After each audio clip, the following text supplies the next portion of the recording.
it on file. Okay. Oh, it'll tell you. It does tell you. Good. Thank you. Is everyone all right with that? Yeah. Yeah. Yeah, it's fine. Now, isn't it, to give a good story? Yeah. Hang on. Let's continue. Okay. So I started cycling. One of my friends wanted to cycle down to Brighton, and I'd had a road bike from previously having done a triathlon, but it kind of been put in the shed for ages, and I thought, oh, maybe I should go with them. So I'd never clipped in, I'd never really ridden any kind of distance on my road bike, but I thought I would give it a go. So there was 3 of us that went down there, and I absolutely loved it. I fell off a couple of times because of clipping in, but I loved it. I had such a nice day. And then after that, I decided I'd moved to a new area. I'd moved down to Basildon, and I decided that I didn't know anyone, so I would join a cycling club and try and meet a few people and do a bit more cycling. And then I just started off in the social group, and I met some really nice people, and we all kind of become quite good friends. And then we kind of just got better together, and then we moved up through the groups. And then I met my husband cycling, and then we used to go out together. So I met him whilst we were on a ride, and I just nagged him and said, I really want to get better, and I want to get faster, and I want to be stronger. And so we used to go out together. And because he was racing down the track, I used to go down there, and then I thought, oh, this is quite fun. So I did my track accreditation, and then started doing some racing with Essex Roads, but on the track. So I did that for a couple of seasons, and then we moved up to Welling, and I joined Welling Wheelers and started racing with them, and joined Verulam just so I could get the Sunday rides in, because Welling Wheelers is quite based around children, and so it was quite nice with the Verulam having the option of doing longer rides with some older people, but I still really liked the track racing, so I kind of had a bit of both. And then from them with Welling Wheelers, we started a female racing group, and so I started racing with them, but that lasted a couple of seasons. It kind of fizzled out after a while, but yeah, and then I went back to track racing. I went and joined Black Line. I did a bit of sprinting. That was really good, just to do something a little bit different. Lots of women in sprinting on the track, so that was really good fun. So yeah, so now I'm joined in with both Verulam and Welling Wheelers, and I kind of do a bit of a mixture. So I'm on the track. I do the track regularly. I don't race down at Stratford so much. I mean it's not on at the moment, but yeah, maybe Stratford again in the future, but at the moment it's Welling Wheelers outside on the outdoor track. And with Verulam, I kind of do the Sunday rides, just as something a bit longer distance. So yeah, and then I've got the North Coast 500 plan. So you see on my door. So I've got the North Coast 500 plan for next month. So I'm going up to Scotland, and we're going to do that over 7 days, cycling around the coast of Scotland. Oh, wow. My next adventure. So I've never done that before, because it'll kind of be, we're not camping, but we're going to be carrying all our stuff on our bikes, and that'll be the first time that I've had to kind of cycle long distance day after day without kit with us. So yeah, so another type of cycling, but yeah, it's good. It's a good way to meet people and stay fit. So yeah, so that's kind of my story in a nutshell. Thank you, Leslie. That's interesting for me, because I wasn't sure. Because you cycle with Faye, don't you? I think in the Mods Plus. Yes. That's how I started cycling with Faye, actually. Oh, okay. I met her through the gym, and I heard that she did a lot of road cycling, and I too. My husband was a cyclist, and I thought, oh, I fancy a bit of that. Mm-hmm. So I started going out with Faye, and she used to drop me all the time. She's so strong. And then I got a bit stronger, and then we did the Chiltern 100 together. And then after that, I was just hooked on road cycling. Who would like to tell their story? Kate, do you want to tell us about your cycling? Sure. My cycling journey. So I guess it starts with I've never been like a really active person or a really fit person. But then, I don't know, about 8-9 years ago, I thought, no, I want to get fit. I want to, lose a bit of weight and do something. So I joined a gym and went to the spin classes, which I loved. I absolutely loved. Got totally hooked on spinning, and I realized I was fairly good at it, although it's hard to tell when you're all just in a dark room sweating away. But my spinning instructor was a cyclist, and she just said one lesson, like, oh, I'm organizing a trip to the Pyrenees and I want to come. And I was like, yeah, I'll come. But I didn't have a bike, and I hadn't really cycled, and I hadn't done road riding. I mean, I cycled as a kid and I kind of poodled to the shops, but not cycling. But I just didn't think about it. I was just like, yeah, I want to do that. I'm going to do that. Not really realizing what it was. So I got a bike, and I got it in December, and the Pyrenees trip was like the following June or something. So it's kind of just making all my mistakes in the winter, just riding around on my own, didn't know how to change gear, like would put myself to the top gear going up a hill, trying to clip in, just no clue. But I learned by doing all that and making all my mistakes. I learned. So I went to the Pyrenees, and I survived, and I will show you a picture.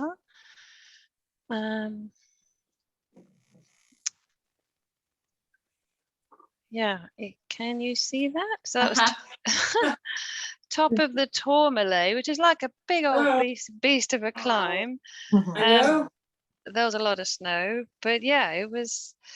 I held myself into the deep end, but it sort of worked, and I guess I realized what I could do and what I was capable of. Although my bike was too big for me, I was going down the descents, and I just didn't know how to descend. I'm not very good at it, but I didn't know how to descend. I could barely reach the brakes because the bike was so big, but managed to survive and lived to tell the tale. But I guess then I came back from that and thought, I want to join the club. So I joined Verulam. And like you're all saying, just met a group of really lovely people, like-minded people. We were all, you work your way up through the groups. We were all at a similar level in the inters. So when one of the sort of middle groups, and just met lovely people. You've always got people to ride with. And then I guess through Verulam, just tried lots of different things, some of which I'm less good at. So time trials, where 3 of us should be probably tonight on the evening 10 doing the time trial. So enjoy doing those. Cyclocross racing, so I know Liz does that as well, which is kind of more off-roady, but really, really good fun and great for your bike handling skills. Tried a bit of racing, but I'm not that good. But I do have a mountain bike, and loved, like you're all saying, just love going off-road, love being in the woods, just smelling the soil, the earth, and just being away from the traffic and the, just it's quieter in the woods. But I guess after the Pyrenees trip, I sort of had a bug to go and do these crazy challenges. So I did sign up for cycling from Geneva to Nice and then back again, which I had no idea again how hard that was. Let me see if I can, how do I share the next slide? I didn't know how tough that was going to be. And I'm having a bit of a, I should be able to share a slide on Zoom. Anyway, I'll do that in a minute. So I cycled from Geneva to Nice and back again in something like 8 or 9 days. It was just so hard, and I did cry once. But I'm not putting any of you off. I'm just these challenges are they're meant to make you stronger, and you just see the most stunning scenery on your bike. You're riding around in the mountains, all the flowers are out, just beautiful snow-capped mountains. It's just yeah, when it's good, it's really good. Like it's just a pleasure. So I did that, and actually only at the time only 3 other women had done it, so I was quite happy with that. I suspect many more women have done it now. But I guess what I learned as well from doing that is that I'm just good at these crazy long distance rides. Same as Aisling and Karine are also good at that. So yeah, I've done long distance rides, like 210 miles, I think was my longest one in a day. Wow, that's too long. Amazing. Yeah, but that was a really good day. So we cycled from the East Coast over to the West Coast in the South England, in southern England, so along the fattest bit. It's an event called Chase the Sun. So you leave at sunrise on the Isle of Sheppey, then cycle all the way across to pretty much Western Supermare by sunset, and that's the challenge. That was really slightly crazy. But yeah, there's the Mallorca. I've done 195-mile bike ride in Mallorca. We did the Mallorca 312, which is kind of a big famous event, but really good. Liz did that too. So yeah, Land's End to John O'Groat. I like long distance stuff. I think that's what I've learned I'm good at. But another thing that was really good is that I went to New York a couple of years ago, and I was scared to death, but I took my bike with me, and I just regularly cycled around New York State and around Central Park, and it was just a brilliant way to see the city. And I really did learn to overcome my fear of traffic in New York, because it was bonkers, but everything's going quite slow. But that was such a great way to see a city and to kind of get to know a place. So yeah. But I guess that's one thing about, I guess this is about sustainability and a sustainability festival. So I guess for me, I do tend to do all my local journeys on my bike, and I do my shopping on my bike, and I pop around to people's houses on my bike. And yeah, I just think it is a good way to go. But I do understand that people's concerns about the traffic, but if we all got on our bikes more, there'd be less traffic. So yeah, that's the way I see it. So yeah, in a nutshell, I don't know, just get involved, get into it, go out and make mistakes, and go out and get a puncture. And if you do, it doesn't really matter. You will find a way out of it, and people will help. And just go and explore, and you find out your own resources by doing that. So. Sounds like good advice. Yeah, but I'll show you. I can't believe you did 210 miles. That's amazing. Well, I know I suppose when you get into cycling, you just become used to, in a way, these crazy events, and there's always something more extreme, and but in a good way. You just think there are no limits. Like you can do these things, obviously with a bit of training. But yeah, so my partner, he cycled up to Edinburgh and back in 4 days, and he cycled, I think it was 250 miles every day. I mean, it was just bonkers. It's just a hideous event called London, Edinburgh, London. Wow. Yeah. So how did you manage to overcome your fear at the beginning of clipping in? I'm really intrigued. I went out on grass, so I just found a sort of area of grassland and just rode around, just tried to clip in and just got used to it, and fell off a few times. I started with like the Shimano SPDs, like more the mountain bike clipping in ones, which are much easier to use than the road bike ones. And I had those on my road bike for a long time. So I went to Pyrenees with those on my road bike, because it was just easier to clip in and out, and I just felt more secure that way. And then I suppose when I got more experience, then went on to the more road bikey Lucchio clip-in pedals. But it's just experience and just riding around, and maybe falling off in a safe place, like, on a playing field somewhere. A soft place. Yeah. I don't know how others managed to. I remember falling off my bike, not used to clipping in, but it's all slow motion. So normally when you're coming to stop and you just forget to unclip, and so you're not really going at high speed. But I think you all do it. Yeah. Do it a couple of times, and then you you start to learn, you've got to clip out quickly. And you can make them quite loose as well at first. So it's easy to just take your foot out. The SPD clip is a good. Sorry. Aisling, so Oh, sorry. I was saying I started off with the SPD as well because they are so much easier to clip in, and that's huge reassurance. and they're easier to walk in, aren't they, to start with? Yeah. What are they called? Sorry. SPDs. SPDs. They're the metal ones, like small metal ones. Oh, okay. Yeah, but Yeah. Do you clip it? You don't obviously clip in then on your mountain bike, no? No, I haven't. I've got this fear about clipping in. I've never got over it. It's perfectly normal. We've all been there. I can remember it now. But I think once you start using them, actually you pick it up really quickly. I was quite worried about using them, but I did find that once you start using them, once you've fallen off a few times, you soon learn. Yeah. You go slow and you learn. You literally just have to move your heel when you're out. So it is quite easy once you get going. Okay, thanks. I mean, the good thing about road cycling is you can get to see places, you can go quite far on a road bike. It's amazing how far you can go and see so much. I suppose mountain biking, you don't do such mileage.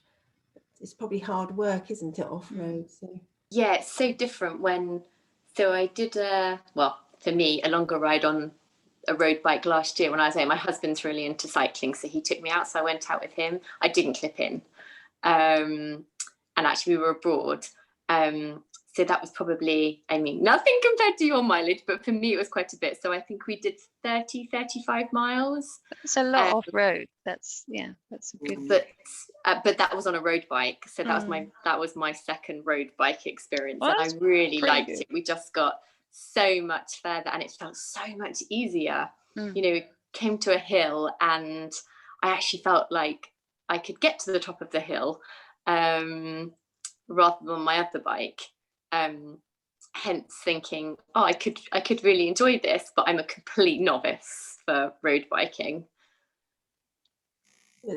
35 miles is very good. Yeah, it is. And it was mostly flat. But I think off-road is way harder than being on the road. So you've got a lot of fitness from that probably as well. Okay.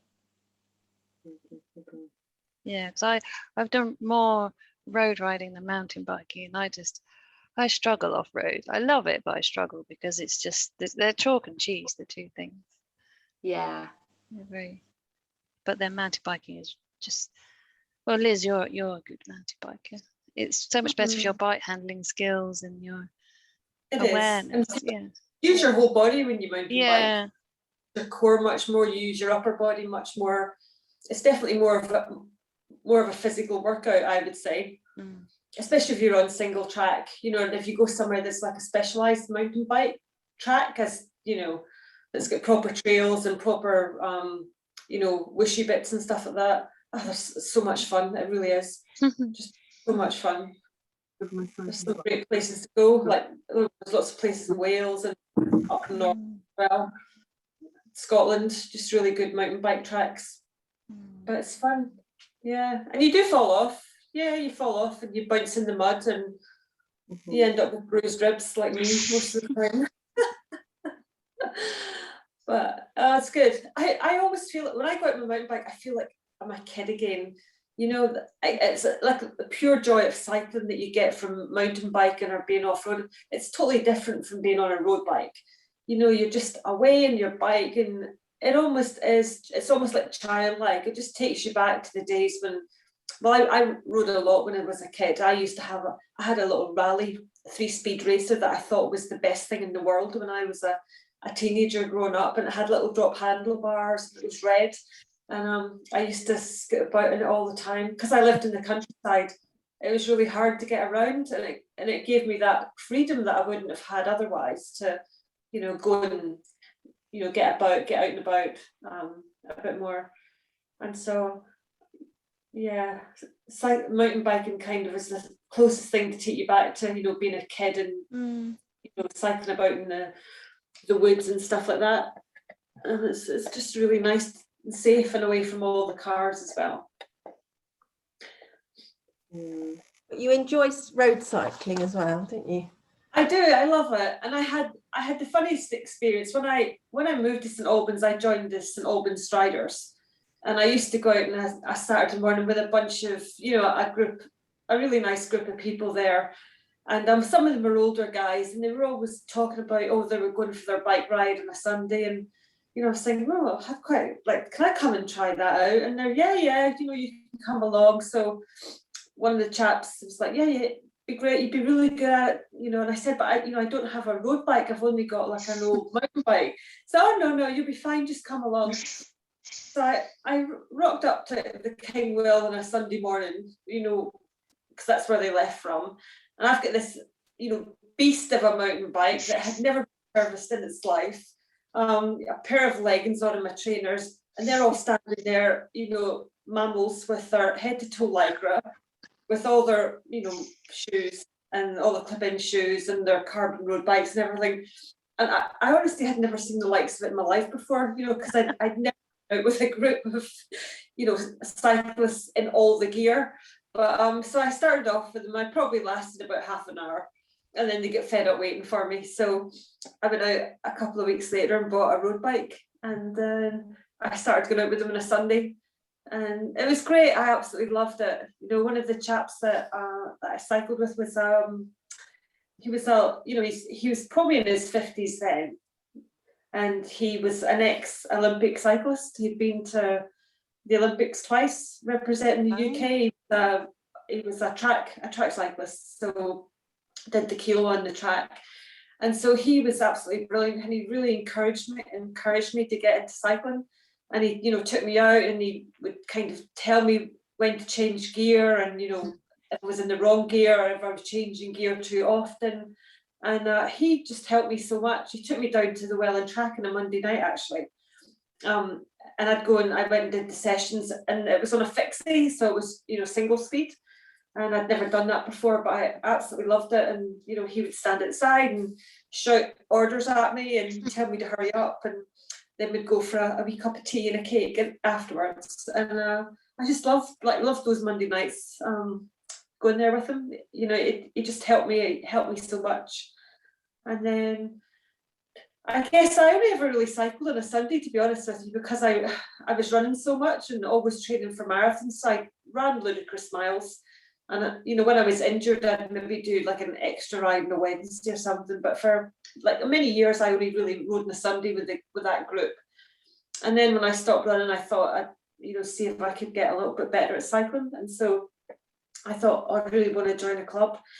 But I was really, really worried about joining Verulam or joining a cycling club at all, because, you know, I'd heard all these rumours about, oh, that's just a terrible club. They drop people all over the countryside, and, you know, if you can't keep up, they'll just leave you behind, and you'll be out in the middle of nowhere with nobody to get you back. And so I was quite apprehensive about joining and quite terrified. But I did eventually, and I went out on my first club ride, and it was Bob Bone that was the group leader, and we just set off, you know, from StAlbans, and I got into trouble right away for going too fast up Blue House Hill. I didn't realise that the etiquette was that you had to sit behind Bob for the entire ride, and so that was funny. We had a really good time in that ride, and I can remember by the end of it, we actually we raced each other, you know, down to the bridge at the bottom of Garrison Row, and he was saying to me, "Don't tell anybody we did this. We're not supposed to be racing on a club ride." But it was great fun, and I really enjoyed it. And I kind of went from that ride and kind of moved through the groups as well, and just found more people to ride with, and gradually got better. Just doing kind of, you know, longer distances and, you know, more days a week cycling and running. You know, I kind of stopped running altogether eventually. But I love being off road. I love doing cyclocross, TTs, anything really on two wheels. And it's just an excuse to buy another bike. Never have You realise how many different bikes there are, do you, till you get into cycling? I know, it's quite amazing. And so the clip-ins were hysterical when I got those. I fell off on Lattimore Road. You know, I can remember coming to the traffic lights on Lattimore Road, right in the middle of town, and there was a queue of traffic, and I'm rolling up, and I completely forgot that I had to unclip, and I went to put my foot down, and of course I fell over, and I've still got scars on my elbow from there. And I fell off a couple of times quite badly before I actually, you know, I finally got to grips with it. But it's just everybody does it, don't they? And you'll get used to it after a while. Even when some of the men, I can remember some of them falling off as well when they got their clip-ins too. I don't like such crazy long distances, Kate. I mean, 100 miles, I don't mind. I've done a couple of 150 miles, but any more than that just doesn't appeal to me in the least. I get a sore backside sitting on the bike for too long and my back starts to hurt. So, you know, any longer than 7 or 8 hours is more than enough. But I love taking my bike away when I go on holiday. I mean, that's probably one of the things I love most. And I've got such, like, you know, wonderful memories of, you know, being on my bike on, you know, in Switzerland on an alpine pass, and not a sound around, just beautiful scenery, and all I can hear is the sound of the cowbells ringing in the distance. And you know, you keep those memories forever, you know, the kind of peacefulness and the quiet and just the beauty that's around you when, you know, you're cycling and away from everybody else. So yeah, loads of wonderful memories from trips away and trips to the Alps and the Dolomites and the lakes, the Italian lakes, things like that. Just stuff you would never see if you didn't cycle. You know, it just opens up a whole new world to you, really, I think.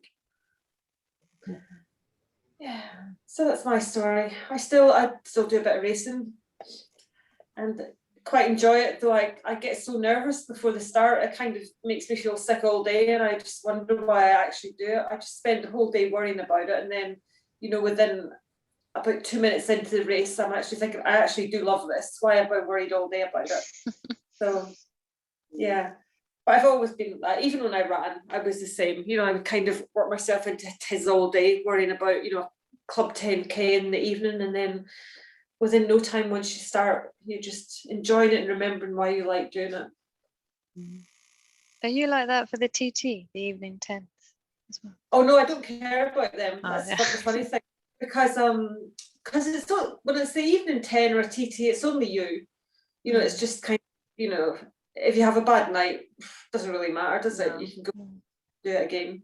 If it's an open race, I think I probably would worry more, you know, because you know, you enter those and you want to do well in them. Yeah. And the times that some of the men doing those open 10s are just ridiculous. But yeah, the club ones are just a bit of fun, aren't they? They're just a Tuesday night out to see everybody. Yeah, we have a time trial in the club at night on a Tuesday. It's just 10 miles, 5 miles out and 5 miles back. But the same road each time. The same road, yeah. So you do get to know the course, but you don't have to have a time trial bike, you know. So it's just really, like Liz says, you're racing against yourself, so you can just try and improve your own time. And where do you cycle to on that? So it starts in just outside Codicut. Oh yeah. And it goes on along the Codicut Road, which is quite busy, but you know, once you get used to cycling on the road, you don't really notice the traffic. I think that time of night too, Corinne, actually, it's quiet as well. Yeah. I mean, I cycled down there, must have been about just after 6 o'clock last tonight. And I was thinking how it is actually quite, you know, pretty quiet roads. So and we all have backlights, and you know, as long as you wear very visible clothing, that helps. Yes. Yeah, it's on the Codicut Road, and you go down to the near the Hitchin roundabout just before then, and you come back. And on the way back, there's quite a lot of uphills. Challenge. It's a very good workout. Yeah. Sounds it. Yeah. So how often do you all cycle? I would cycle every day if I could. I'm a bit addicted. Yeah. That's great. But yeah, how often do you cycle at the moment then with your mountain biking? Not very often, to be honest. I run a lot at the moment, so I probably run every other day at the moment, and I haven't been out on my bike. I'm a bit of a fair weather biker, to be honest, as well, so it's been a while since I went out on my bike. Yeah, hopefully the weather's going to get better now, isn't it? Hopefully. Yeah, hopefully. Yeah. I think the summer's a good time to start, because I think if you're starting in the winter and it's cold and wet, it can kind of change your opinion on it. But I think once you're out in the sunshine, and I think it's definitely a good season to start. So I think now's the time. You've got lighter evenings, so Yes, much more opportunity to get out, isn't there? I definitely wouldn't feel comfortable going out in the dark by myself yet. It's not as nice in the dark. Daytime's better. Yes. Yeah.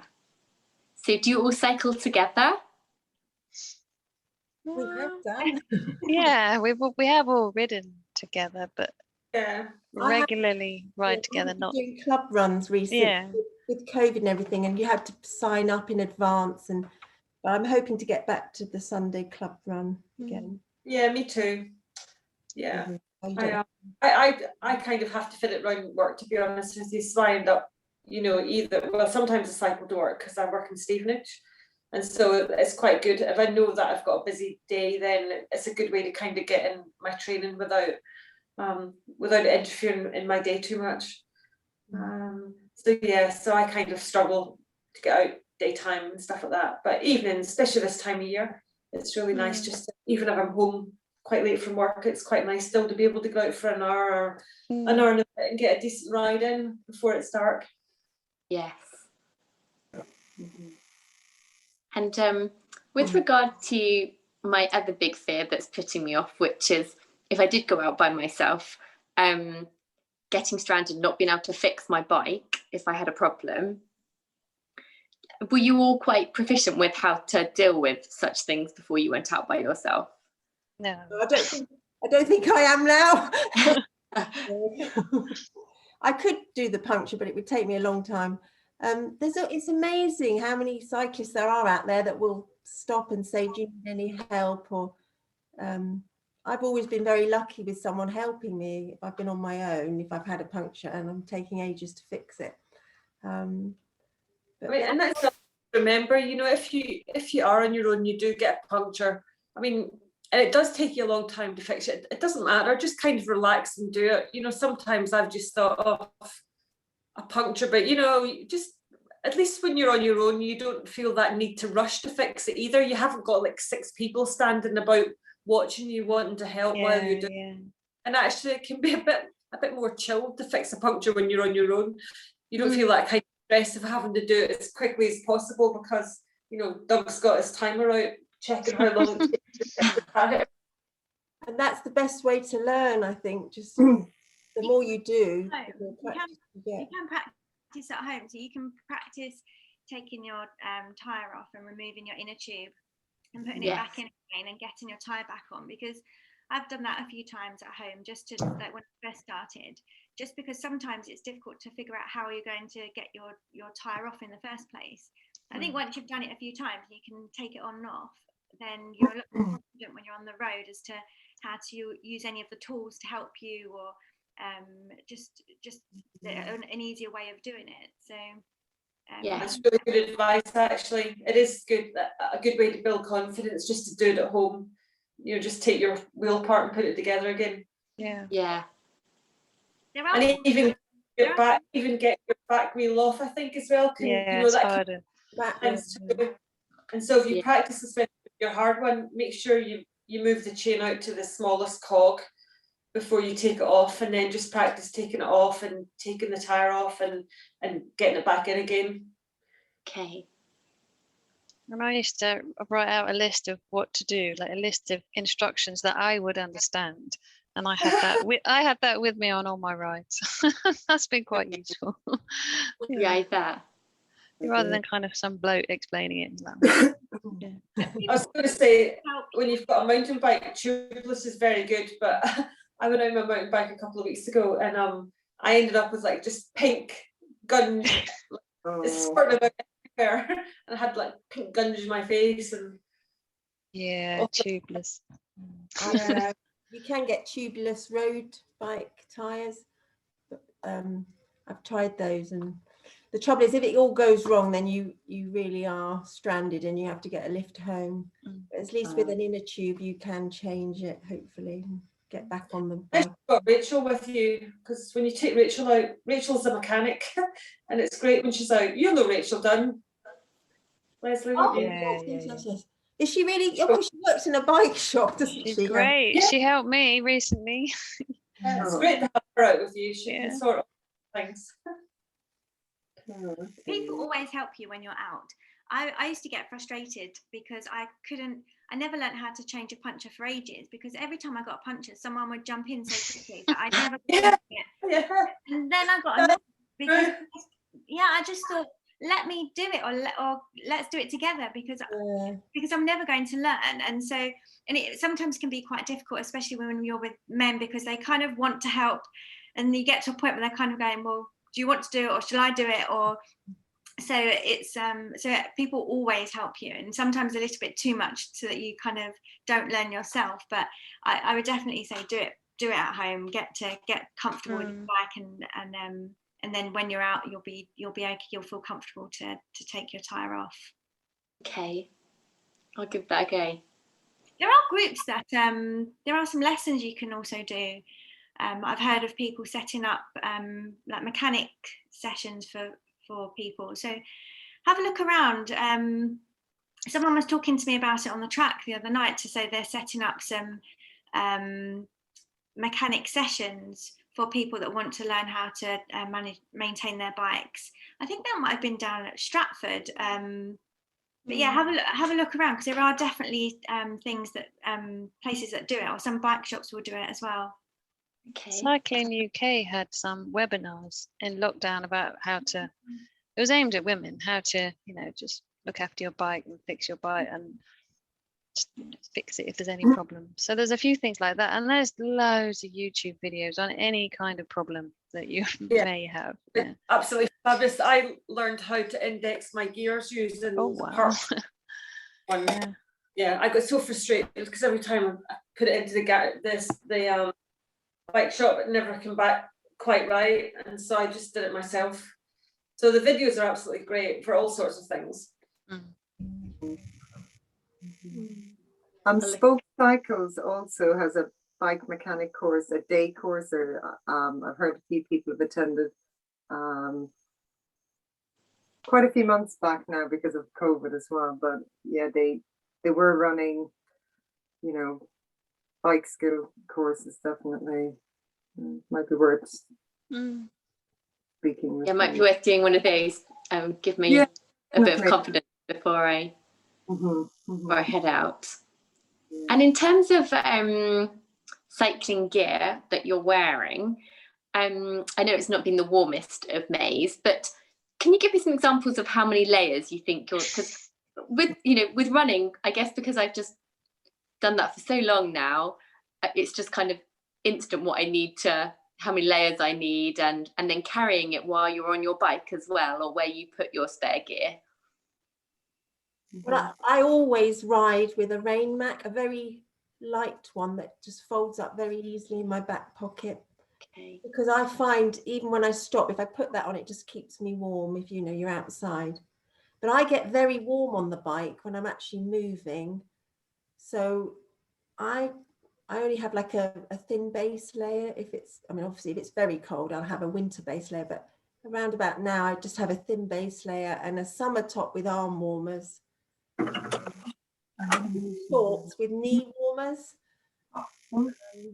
Whereas I went out tonight with a bra top, a base layer, a long sleeve base layer, a long sleeve jacket, a pair of longs, thick socks. Oh my! That today. I get so cold on the bike. Yeah, I do. Really diabolical. I mean, I'm the worst person in the world that can get cold. My hands get Raynaud's, my hands get so cold, and it's just awful. Yeah, everybody's different. I would say, some people don't need a lot of clothes, but other people's just I can't bear being cold on the bike. But I always take a rain jacket too, Corinne, and I always take spare gloves so that if I stop for tea or anything like that, I hate putting like sweaty gloves on because that normally makes my hands feel really cold. So I normally bring an extra little pair, well, in the winter at least, I bring an extra little pair of Nike gloves or something. I put them on under my cycling gloves, and then they don't feel as damp if I stop for a tea break. But you learn loads of little tricks that, you know, that kind of suit you depending on how hot and cold you are. You just need to go out and ride more. Yeah. Okay. Get used to it all. Yeah, get a good feel for it. Yeah. And summer, I say, you know, it's good to go because then as it gradually gets cooler, you can just experiment with, you know, different base layers and different layers. Yeah. As well. Say definitely do research, because when I first started, I thought, right, I'll go out and get loads of cycling gear, and I think I ended up going to, I got some bits from Lidl, or went online, I got a few other bits, but within a couple of months I'd kind of bought everything again because I just found that it wasn't as good quality and I was getting cold. So I think I would definitely say, like, if you're going to think about the clothing, if depending on your budget, you know, do try and get as good as you can buy, because I would rather have one really good pair of shorts or like long legs than have lots of pairs of cheaper shorts and just keep wearing them over and over again, because, you know, it makes such a difference to ride. Yeah, that's so true. It took me absolutely ages to find a pair of shorts that were comfortable. That I didn't get really sore underneath with, and so that's another challenge, can be another challenge as well. But you're right, Leslie, I would say just buy the best that the best that you can afford, because even in rain jackets and stuff like that, if you kind of skimp with those, they can just be like kind of boiling the bag type things, you know. And really sweaty. Oh yeah, they're horrible. And so just get the best one that you can, I would say, just get one, and just keep it clean. Yeah. Okay, thank you. But there's on Facebook, there's a lot of secondhand people that are selling secondhand good quality cycling clothing, so it's worth looking at that. Yeah, because it is, some of it's so expensive. Yes. Really expensive. but then good stuff lasts for years. I mean, I I had a winter jacket, and I'm sure I've had it for about 10 years. You know, because you know, it's one of those things that you maybe wear half a dozen times in the winter, because you know it's never that cold to wear it. Maybe a dozen times in the winter, but but something like that, it's just lasted so long. And some companies will even give you kind of guarantees that if it does get damaged, they will repair it. So I've had one of my jackets repaired by Rafa when I came off in the ice, so that's quite a good deal. Like, if you know that if you did get it damaged, it could be repaired. Yeah, Rafa's very good about that, and that's also the same actually. You know, the more expensive ones actually are very good about if you return them, they'll fix broken clips and stuff like that. And as you say, you know, I know somebody else that fell off in the ice on a Rafa top, and they repaired it as well. Wow, that's great customer service. Yeah.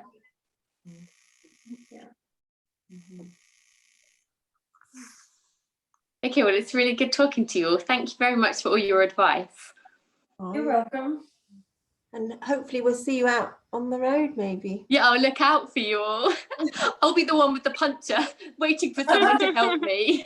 We'll stop. But definitely do look at the breeze rides, as Ashley said. Yeah, I'll have a look at those. And in terms of your cycling club, Verulam Cycling Club, I caught earlier you were saying, I think, that there were different levels. So is there like a beginner's level? Yeah, is that the sociables? Yeah. It used to be the sociables. Sociables, yeah, sociables. And they should be doing about 13 miles an hour, is it? 13 miles an hour? But when you're in a group, that's quite achievable, I'd have thought, if you've been doing mountain biking. Yeah. Okay. You've got the legs for cycling. Yeah. I'm not sure. I'm going to put them to test. Anyway, I'll do it by myself first.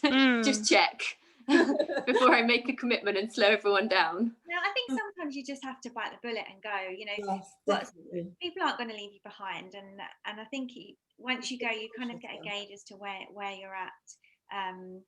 So I just think like, have the confidence and go, because everyone's so friendly.